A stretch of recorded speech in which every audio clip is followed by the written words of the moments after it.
I want Raj Singh to speak about Indian financial status, whatever it is.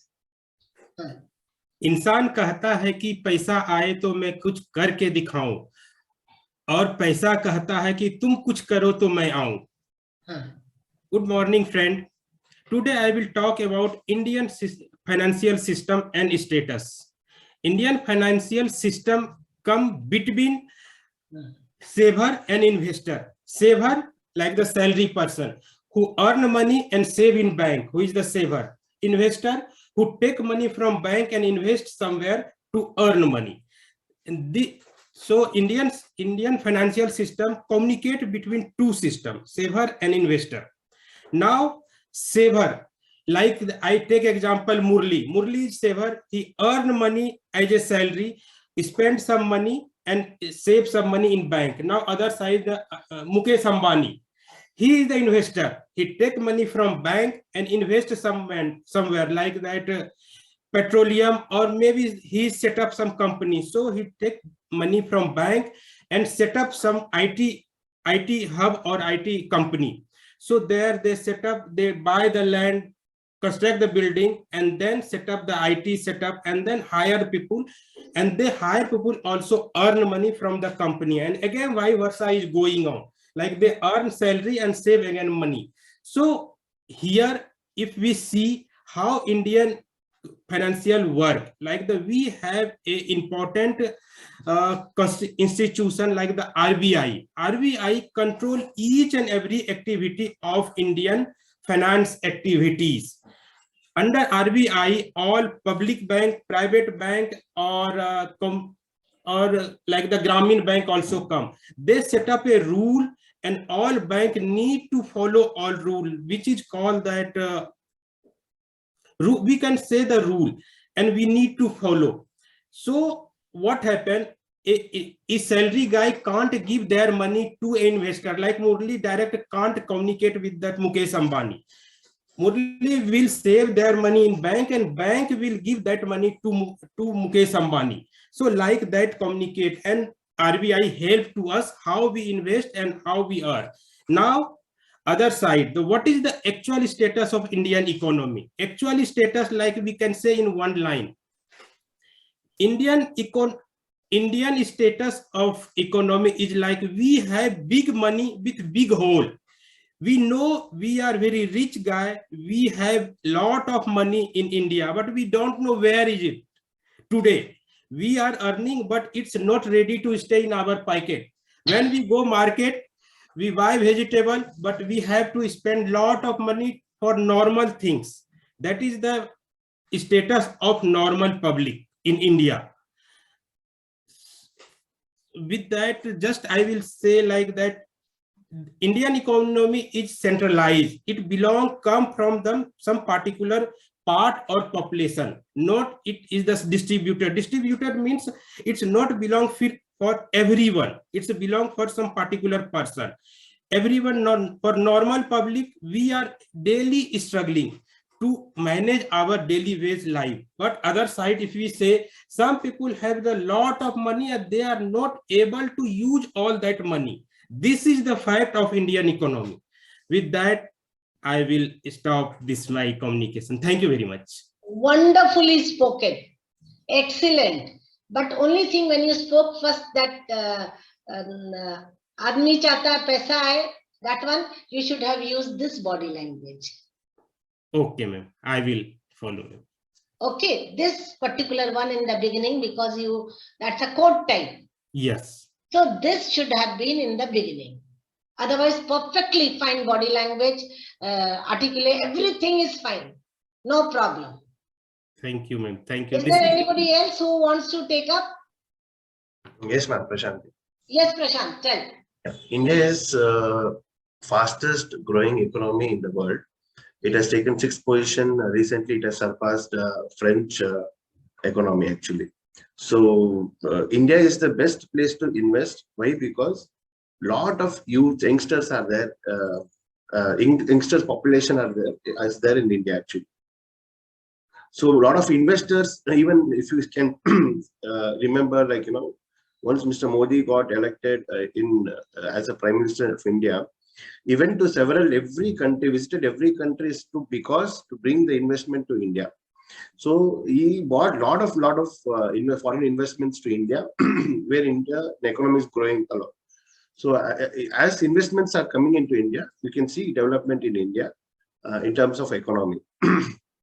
I think in 2020 or 2030, we can see India's fastest growing economy in second or third place. It will even beat Japan and China also. So if it beats, we'll be very happy. Yeah. Lot of foreign investors. India should be the best. Yes, ma'am. So if you can see, like a lot of foreign institution investors have come into India, they've been investing, and you can see the markets are going up drastically after the COVID instances. So even the RBI and SEBI has taken a lot of guidelines to safeguard the investors. First of all, very important is to safeguard the investors. A lot of other countries, you can see a lot of bankruptcy has happened. But in India, there's very safe because RBI has strong guidelines, and even Stock Exchange Board of India has strong guidelines. So these are the things where investors are also safe. And recent past, if we can see, like around more than 10 lakhs to 12 lakhs demat and trading account has been opened. So a lot of youngsters have come in who is working from home. They want to invest, they want to make small money. So they are doing it. And a lot of new investors have come into India. And I can see India as a very, very fast growing economy country. And a lot of, you can definitely invest in India. And a lot of other, when I speak to other friends in different part of the world, like US or even Germany and all, so they love to invest in India. There the returns are very, very less. So here in India, the returns are very decent, and even the mutual funds, they have grown a lot. Every day, a lot of SIPs, might be anything, might be a one-time investment. SIP is not the safest, I think, at present. SIP is a mandatory investment for each and every individual. A long-term prospect, and every investment should be a long-term prospect where it will affect you a very good return. So if you look for a short-term kind of thing, then you will not get much of return. So I always say the investment should be a long-term where it will give you a very good return kind of thing. So I always prefer to invest in Indian markets, and it should be a mixture of all investments. Some in your fixed deposit, some in your mutual fund, some in your equity. It should be distributed.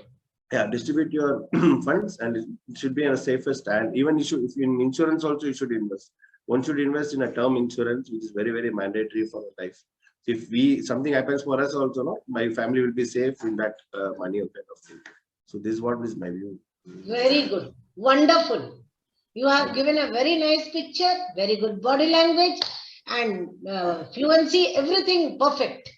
Is there anybody else who wants to speak? Ravi? Yeah, ma'am. Okay. Ravi, little bit behind, can you go? So, yes. Yeah, correct. Yeah. So that I can see your gestures. Yeah, ma'am. Like India has emerged as the fastest growing economic in the world. Okay, and overall, India is top 3 economic powers of the world. Okay, with the current GDP of around 3.1 trillion. Okay, India is the largest largest economic. Okay, currently the GDP is 8.8 for 2021 to 22. Okay, India is mainly an agriculture economy. Control your okay. Control your okay. Okay. Okay. Control it. India is mainly an agriculture economy. Okay. Agriculture activities contribute about 50% of the economy. Okay. And there are other sectors like, service sector, which help growth of the country. Okay. There are rise of the industrial sector also contribute, like large scale, small scale. Okay. We have a many industries like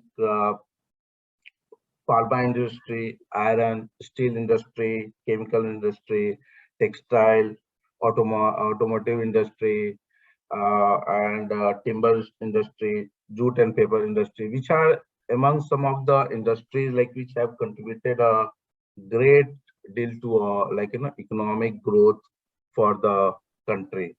So currently, India is growing very fast financial. So financially, it is not very in bad shape. It is compared to other country, it is in It's a in a good good shape. shape. And yeah, that's it. Okay. You spoke well. Only thing, okay word has become like after every sentence you say okay. That should not be there. Okay. That you control consciously. When you are Okay. speaking, when the time okay word is going to come, take a pause. Okay. Take a pause. Or you can write on your palm, okay. All right. And keep it in front of you that whenever you are going to speak and the word is okay, it's going to come, pause. Okay. Okay. Anybody else? Any girl? Sri Lakshmi, what happened? Usha and all? Yes, ma'am, I'll take. Take. Hi, ma'am. Good morning. Good morning, friends. Today's topic is Indian financial system.